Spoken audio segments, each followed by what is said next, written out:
shumë punë. Hares e kemi pa një lojtar të cilit I beson shumë trajneri I Shqipërisë është Silvini Vaknin që I beson, është Yasser Hasani. Futbollisti I cili aktivizohet në Korenë e Jugut, por nëse e shohim në këto ndeshjet e fundit, në 10 ndeshjet e fundit, përfshirë edhe ato ndeshjet në të cilat ka luajtur në Evropian, ka vetëm një gol të shënuar.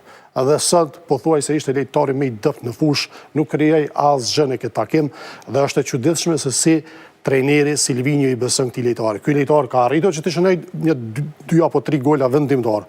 Megjithatë, kohët e fundit nuk është në formë dhe ndeshjet e mira I luan vetëm në stadiumin Air Albania kur luan në Shqipëri, kurse kur luan jashtë është pothuaj inekzistent. Pra nuk është Hasani bombastik I golave nga largësia në 10 ndeshjet e fundit, siç po thonë. Në 10 ndeshjet e fundit ka vetëm një gol të realizuar dhe nuk starton për shembull me Arber Hoxha I cili është më shpërthyes dhe është më teknik. Hasani ka atë goditjen fantastike, por përveç asaj goditje nuk është që bën ndonjë gjë në fushë. Në Evropian ta zëm ja kanë lexuar këtë stil dhe s'është që ka arrit. Edhe pas Evropianit pastaj në ato ndeshjet e Ligës së Kombit dhe nuk është që ka treguar ndonjë gjë.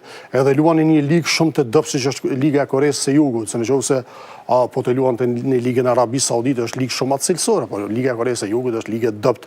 Por është e çuditshme pse I beson. Është shumë e çuditshme se si trajneri domethënë I beson këtij lojtari dhe ka alternativa më të mira. Po mund të luaj Arber Hoxha, mund të luaj edhe me dy sulmues.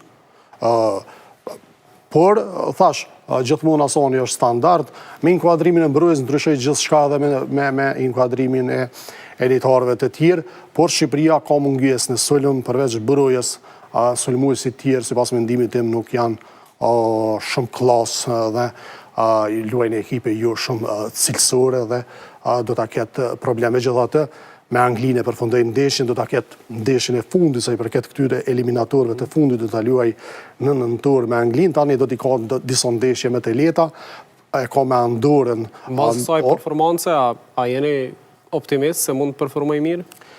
Jam optimist sepse nuk është edhe grupi shumë I vështirë, është Andora, Latvia, Serbia, dhe po shpresojmë që Shqipëria të gjithë Arsenalin të ruaj sidomos për ballë Serbisë dhe t'i fitoj aty në 2 ndeshje sepse të gjithë besoj pajtohen që Anglia është favoriti numër 1 dhe do të shkoj direkt në botror. Shqipëria do të luftoj besoj me Serbinë për vendin e dytë dhe në ato ndeshje do të që ta ruaj Arsenalin dhe ta mposhtë